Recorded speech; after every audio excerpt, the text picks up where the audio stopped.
everyone, welcome back to another tutorial video from Crypto Basics. In today's video, I'm going to show you how to download Zerion wallet extension on your Chrome web browser. So if you want to do that, watch the video till the end and follow the steps. Start off by open your Chrome web browser and then go to the search box and type in chrome.google.com/webstore and search. Soon after you do that, you'll be able to open up your Chrome web store, go to the search box on the left hand side menu and type in Zerion wallet and search.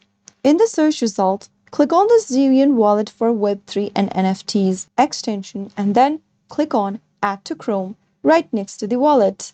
Click on the Add extension button once you see this pop up at the top. Soon after you do that, you'll be able to download the extension. It'll then automatically take you to this page. Now go to the top right hand corner and click on this extension icon, which will show you the Zerion wallet extension. You can pin the extension by clicking on this pin option, and there you have successfully downloaded your Zerion wallet extension. That is how it can be easily done.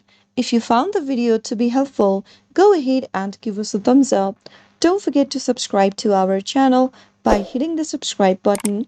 Also press the bell icon so that you'll never miss another update from us. I'll see you again in the next video. Goodbye till then.